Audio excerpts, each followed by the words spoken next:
Hello, I'm Martijn Gaat, and this is Does Logistics Matter? A podcast on trends and innovations in supply chain and logistics. Answering yes to the question today is Stefan van Doorslaer, Group CEO at Ahlers. On this episode, we talk about secure transportation, guards with Kalashnikovs, and high-tech innovations that keep cargo secure during transport. Please enjoy my conversation with Stefan van Doorslaer. Hi, Stefan. Welcome to the show. Thanks, Martijn. Yeah, my first question is always, does logistics matter? Yes, because you also want to know why, for sure. And first of all, it's my job, so it's my income. But also when you have some things which are good, you only miss them when they're gone. And I think logistics is the same. You know, people start to notice when things are going wrong. And the disruption with the pandemic or also with the Suez Canal, not so long ago, I think a lot of people start to understand the role of logistics. So I think it matters a lot. Yeah, I get what you mean. It's something that people almost don't realize, and they only realize how important it is when it's not there or when it's not working properly. Correct. Yeah. How did you get involved in logistics? Yeah, by accident at the end. You know, I have an engineering background and I was working in an engineering job, a very technical job in the petrochemical industry. And I got an offer to work in logistics, completely different in a warehouse environment. And I liked it a lot. I was not really experienced in logistics, but at the end, you know, it's all about logical thinking. You're moving goods from A to B. It can be transport, it can be in the warehouse. And, you know, you look, what is the best way, the efficient way, what is the most economical way, you know. And I liked it a lot. And I think since 25 years now, I'm working in logistics and I still like it. So did you start in a warehousing environment? Yes. I started in the warehousing environment as a project manager, starting up new warehouses, starting up new projects, looking at optimizations, and step by step I came into a line function like logistics manager in a company. And now I'm working also in a company, Ahlers, which is a logistics company. So we offer logistics services to our customers. Yeah, well, we've absolutely had a similar start of career. Then I started out as a warehouse engineer, so designing and setting up new warehouses, optimizing processes. It's really what got me started in logistics. And still, if I see big buildings with almost no windows, my heart starts beating faster, and I want to look inside and see what's going on. I understand your feeling completely. Nice. The topic that you wanted to talk about today was transportation, which actually is something your company doesn't supply itself, right? You don't have any trucks, and you also don't employ drivers, correct? Correct. We are a forwarding company, so we attract transport companies to do the logistics, to do the transportation. So we manage the flows and we are in between the customer who needs logistics and the transport, the carriers companies. Let's say we like challenges. You know, for example, we started to operate in Russia in the 90s, in Uzbekistan, in Kazakhstan, Ukraine. So we are very active in the former USSR in this region. Mm-hmm. Not only transportation, but also customs clearance, warehousing, for example. And what we are really good in is organizing transport within this region. So it can be from Russia to Kazakhstan or from Europe towards this region, where also, of course, there is the customs clearance, which is quite a challenge. Yeah. So we still do this for our customers to offer transportation in Western Europe, but it's more as an add-on to a more complex package, which is linked to CIS. So if we look at transportation, what developments do you see? Yeah, I think there's a big difference between Europe and CIS. In Europe, you know, you have the big companies, you have a lot of regulations, you have all the things going according certain standards, and it's quite hard to differentiate. It's also very digitalized, so you know what's happening. Yeah. So it's more about volumes, it's more about cost, to be honest. While in other hand, in Europe, you also have a lot of congestion. So Oh if yeah. you go in Antwerp from the left bank to the right bank, it can take hours. Only it's a few kilometers. While in countries like Ukraine or Russia, the distances are huge. Yeah. With less congestion, except in the big cities. Mm-hmm. And still, there is much more flexibility in how to arrange. I can give you an example. I think in Europe, as far as I know, if you have a truck coming to your warehouse, you have like 2 hours free time to load or to unload, and after you start to pay penalties. Yeah. In Russia, it's 1 to 2 days free time to load or to unload. So this is completely different Oh, that's huge. way of working. Yes. And because it's hard to plan, you have weather conditions, you have road conditions. So if a truck is driving for 11 days, you don't know he will arrive in 11 days, or it's 10.5 days or 11.5 days. So there is more flexibility. Plus, you have also less the big trucking companies. You have a lot of big trucking companies, but still a lot of individual people who buy a second-hand truck from Europe, bring it to Russia, and start to operate. So that's Yeah. a big difference. Yeah, yeah. Of course, it makes sense that if you drive huge distances, then it's well, a lot can happen along the way. So it's doesn't that make the planning process slightly more difficult as well? Yes, and I think, and that thing, it's one of the items we are working on is to use data, and I Mm-hmm. think data. A lot of companies are using data, and what we are doing is we are tracking the trucks, but not with trackers, because we don't own the trucks. Even not every truck driver has a smartphone, so sometimes they still use an old phone, so it's not always easy to track the trucks, but you can contact them. Where are you? And what we try to do is to adapt our planning constantly. Mm-hmm. Every half day you look what is happening. Is the truck arriving in time? Because you need to have the orders ready, or you need to have the people available, or our customers. So you have much more work in following up and changing your planning accordingly. Yeah, so there's a little bit more how should I say it, the human capital involved, because planners actually need to actively contact drivers to see where they are, compared Correct. to Europe, where a lot of the trucks can be followed automatically by GPS tracking or things like that. Is that what you mean? Correct. But still, if you look at retail business, there you have very strict rules. For example, if you deliver to a retail company in Moscow or in Petersburg, there you Mm-hmm. also have time slot of 1 hour to be there. But okay, you come from a regional warehouse, so then the distance is much shorter. And so there also you have, like in Europe, you have the short time slots. You need to be in time. If there is delay, you get a penalty. So you Yeah. see that a lot of things are in common, but really with the long distance transport, it's quite different. Yes. Okay. Are there other differences between Europe and Russia and CIS? Like, Um, is there a similar shortage in good personnel, for example, when you look at transportation? I That think problem it's is not. pretty big in Europe. Yes, and I think it's a huge problem also in this region, but here it's more season driven. You have to call it like the banana season or the green season in Kazakhstan, when all the fruits are ready, and so you have a lot of shipments out. So Yeah.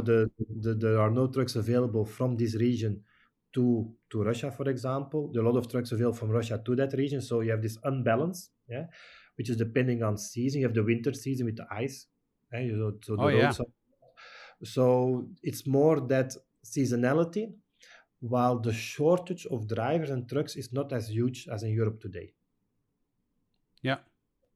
So that's a bit, and I think also what you have, of course, is that what you noticed is that you have, how can I say it, um, trucking companies who from Belarusia, for example, they are working. You have Polish trucking companies, but you have licenses like X number of permits who can drive into Russia. They are limited. for Mm-hmm. example. So if this number of licenses are finished, you cannot use this kind of companies anymore. So it's quite a lot of planning, changes, and that's also why you see, in Europe, a lot of companies talk about logistics control towers. So they're going to digitalize everything. You have an order from your customer coming in into your system, and almost automatically, as a forwarder, you're going to attract a trucking company and a truck, and they're going to link it, and everything is automated. While in this region, because all these parameters which are unpredictable, you still need a lot of people to manage your flows and your planning. Yeah, so that's what you talked about earlier as well. That there's much more manual work for planners to find out information.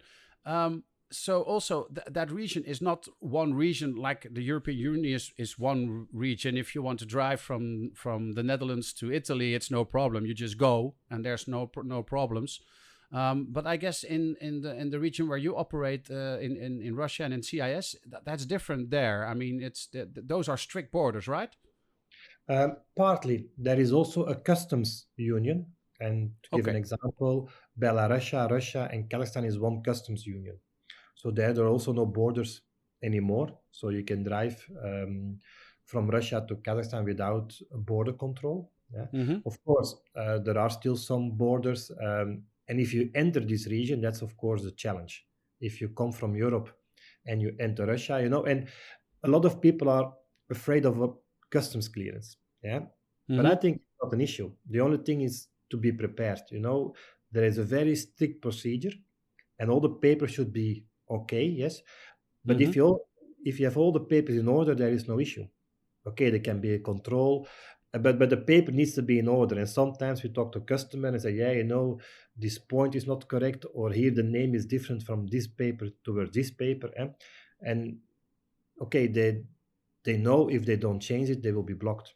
So it's just prepare very good, have a good partner, and then also customs clearance goes very smoothly.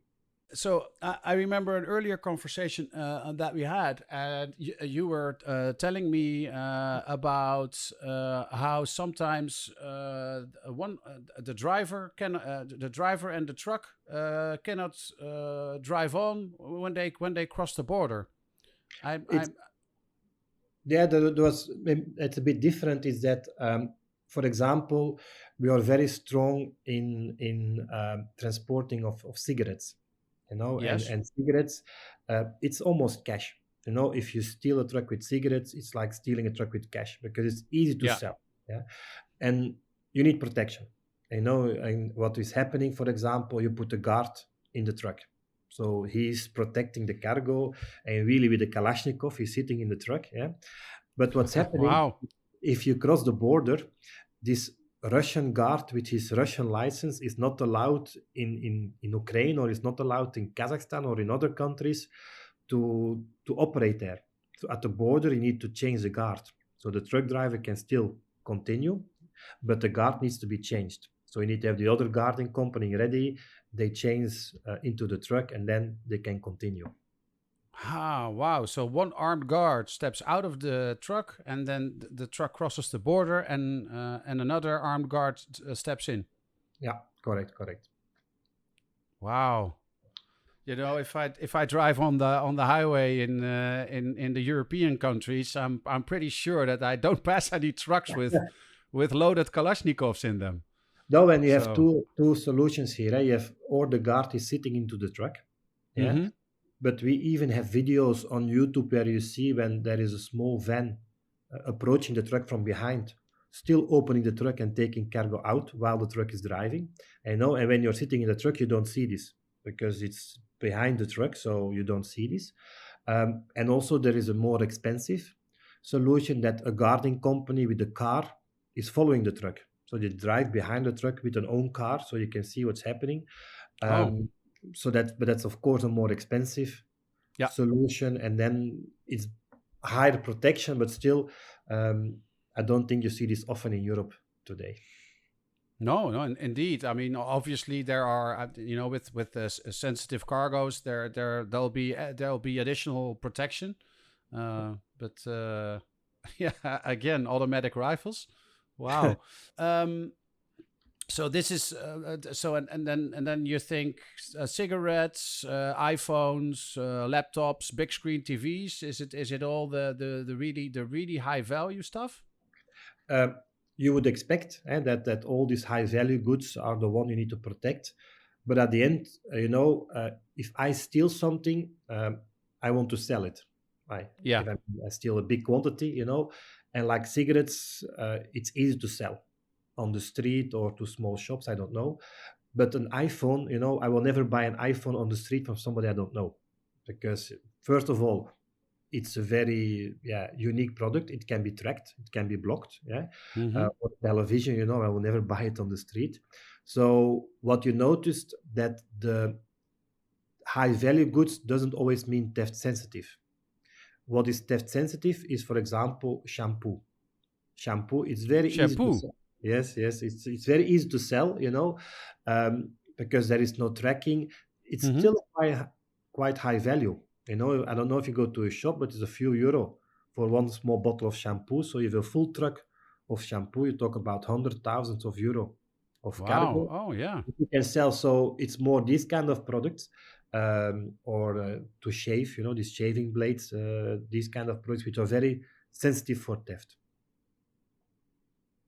Yes, if you think about it like that, yeah, especially if you look at razor blades, indeed, I mean they are really small, but if you look at the price, they're really expensive.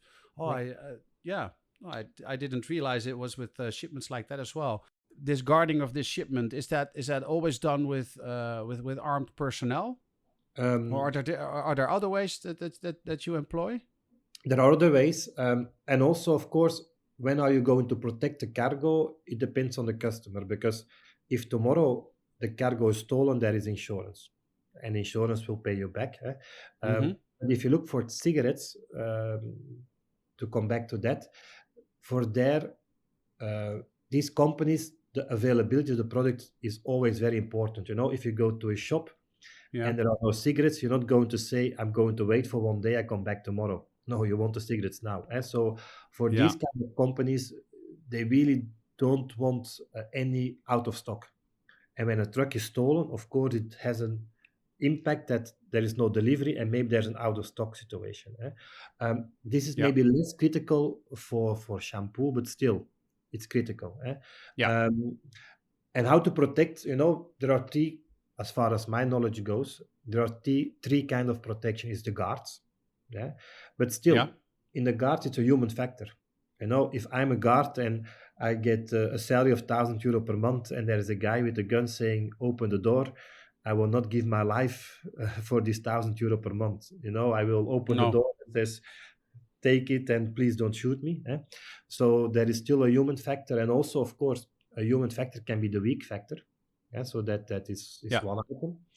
Of course, what you see a lot in Europe is the secure trucks, these special trucks. If they transport money, and you probably already see this in Europe, these special trucks for transporting Yeah. money. Yeah.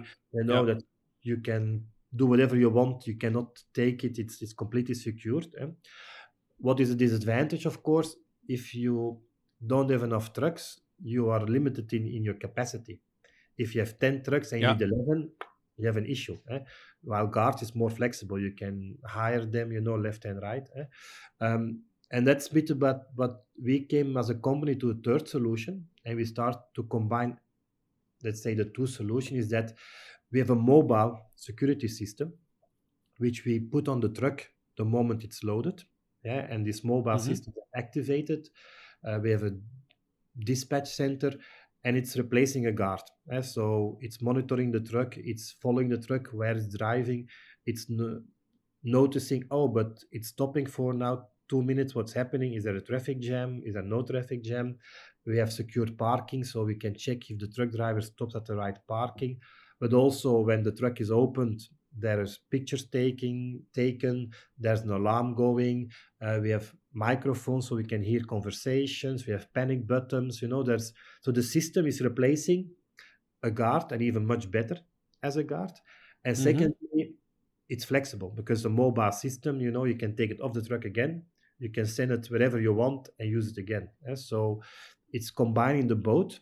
And for us, we really start to use this, and we see a lot of opportunities and a lot of enthusiasm towards the system.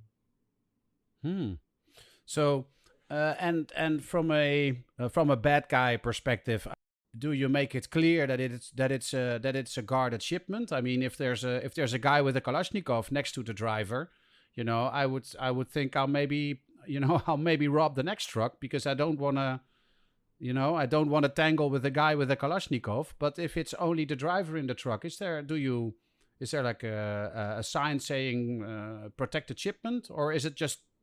No, you don't see it. So that's a very good remark. You don't see it. Like when there's a guy with a Kalashnikov, probably you will not try to do anything. But of course, these professional gangs, of course, they don't care. They're well prepared. For example, what also is happening, that all the trucks with sensitive cargo, you will never find anything on internet. Sometimes you see on internet, we're looking for a truck from A to B, these platforms to find trucks. We will never use this. We're even not allowed, because also the bad guys are on these platforms and say, oh, you're going to ship shampoo from A to B, you need a truck. Good to know, So we don't publish anything. You don't see the trucks are guarded or are protected. So if they want to rob it, they can try, but quite easily we will know what's happening, and they will be. We had it in the past that they tried. They open the door, this alarm is going off, and they run away, because they were so afraid that they say, yes, it's something happening, and they run away. And I'm guessing also that you don't do like spot buying. You really vet the companies before you hire them to transport your goods, so that you really know who's transporting your goods. Yeah, let's say that a secure transportation, I really think, to make a little bit of promotion for our company, this mobile device is really unique and a differentiator. We see that's really making a difference, but it's just a part of the complete chain. And like you said, we're going to see which companies we are using. We're going to verify the companies. We're going to verify the drivers. So does the driver has a loan? Because the driver has a big loan and still needs to repay, it's a weak point. So we're going to check. The moment the truck comes to load, we have these special scanning tools, like at the airport when you scan your passport. The license, to see if it's a real. The license is okay. It's no fake document. It's an authentic document. We do data analytics. So the whole supply chain of secure transport starts much before. Like you said, with all this analyzing, to be sure that we use partners. It's about liabilities, it's about insurance, how strong is a company we work with, and at the end, the device we use, it's just what makes the difference from the rest. But the whole chain, of course, is secured. So and this device, is this like could you Google it and then buy one? We used a company. We developed ourselves some years ago, and it was really like a trial, and it worked well. And now we used a special IoT company to really look at the device in a next level, and let's say next 2 levels. And the device, what we do is that we sell the solution. You cannot go to a shop and buy the device and start using it. For us, we look at the whole solution, because we have an own dispatch center, which are following the trucks, which know what to do when there is an intervention needed. So for us, it's a part of a total solution. How did this idea come up? I think the nice thing about our company, you can have a different approach. And for me as CEO, and I'm working 15 years for the company, I always was very close to the customers. I always visit them, I go to see them, I talk to them. I don't like to talk to the director. Okay, it can be interesting to know about the strategy, but I would like to talk to the operational people, what is their challenge. Or for example, if you do logistics, you bring goods from A to B. And A could be your customer, and B is a customer of the customer, because they deliver. We go to talk to B to see what is their challenge, what is their request. So if we make the customer of the customer happy, the customer is also happy. So we really use this customer intimacy in every way we can use it. And I think this is, for me, the most important item for us as a company, to have this customer intimacy. And the device came again from talking to a customer, and they said, we have theft with cards. And like you said, from a money point of view, they didn't care because insurance is paying you back, or ours is paying them back, our insurance, but we're out of stock. On the other hand, the secure trucks, it's very, very expensive. You have lack of capacity. And we start to think, okay, maybe we can put something on the truck to help them to see what's happening at the back of the truck. And so step by step, we developed it together with the customer. Nice. And then it started simple, and you just keep developing the system where now you're going into to IoT solutions. Yeah. And now we're going one step further now. So now the device is focused on security. So really security, like I said, it takes pictures with hidden microphones, trackers. If the truck is uncoupled from the trailer, there is an alarm going. So it's really all about security. And now we already plan the next release planning, where we, for example, will look at humidity, about temperature, about shock control. So also that you can measure humidity, what was the temperature during the transportation, so that it's not only security but some additional features. Yeah, that's for a lot of products. That's interesting as well from a quality control perspective. Yeah, but of course the device will be, let's call it, too expensive if they only need the temperature control, because the device is really security. So it's then you do it. Then you just put in a temperature sensor. No, I can see that. Oh, that sounds like an advanced, actually really cool system, Stefan, with also a lot of regular operational benefits, like the quality control, that you know what the temperature in the truck is, and I guess it also lowers the phone bill quite a lot, because your planners are no longer calling all these drivers. With this tracking equipment, your planning should be going more smoothly as well. It's another bill, of course, because the truck tracking is via also SIM cards and yeah, that's true. So, but no, you're right. It makes us, you have a visibility on the truck. When the truck will be arriving. You also use the data because you see, okay, this route we do every week 10 trucks. You know exactly, okay, what is the average time a truck takes on the route, but also you can see the truck is now planned to arrive tomorrow morning at 9 o'clock. So you can also inform the customer the truck will arrive at 9 o'clock. So it makes your planning much easier. You can start to automate also the planning together with the customer. So yes, the tracking helps us to, let's say, come closer to Europe in view of planning and things like that, yes.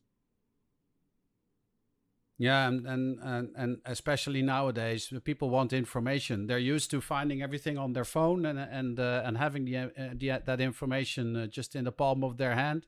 And if you have better information, I guess your customers have the same better information. So that should be a big improvement as well. I don't agree 100% if it's allowed. If I see in logistics, if I'm working in a company and I'm taking care of logistics, there are a lot of trucks going. I don't want the information. I want when something will go wrong or delayed. I don't need to see the 25 trucks which are on the road, which are driving around, but I want to know out of 25, which one will be delayed or where is an issue. And of course, it's also information. I agree with you. But I want to see when I need to change my planning, or when there is an issue, or I have a bottleneck or a disruption.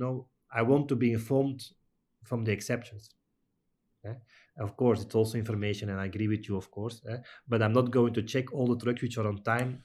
No, I know logistics managers don't look at screens to follow each and every truck. So yeah, for sure, better information. I mean, they have the information faster, and it's the information they want and the information they need, and not they don't look at moving dots at a screen. They obviously have better things to do. Yeah.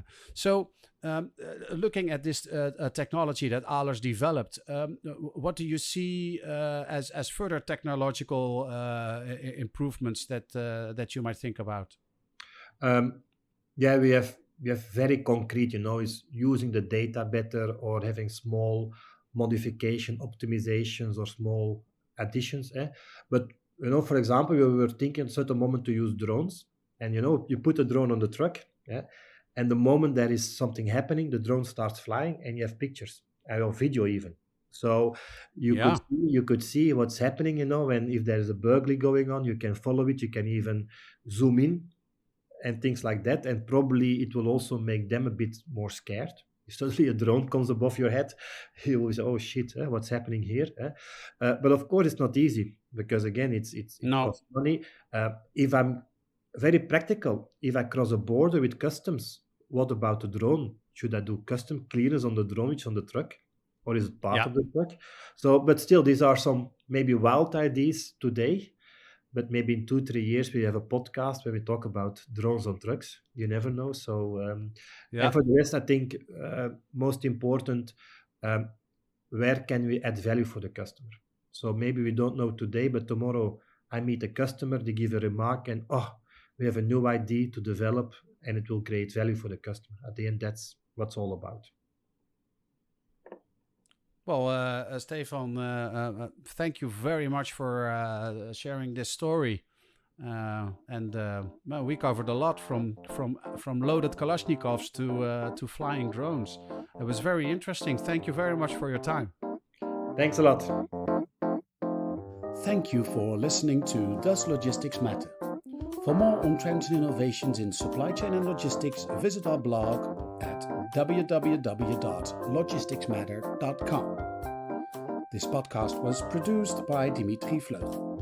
The music is based on a sample by Ruggerman and produced by Michael Spengler. This episode was sponsored by Ahlers. For more than 110 years, Ahlers has been helping clients all over the world. Active in 3 regions, Europe, CIS and Asia, they provide state-of-the-art logistics and tailor-made solutions.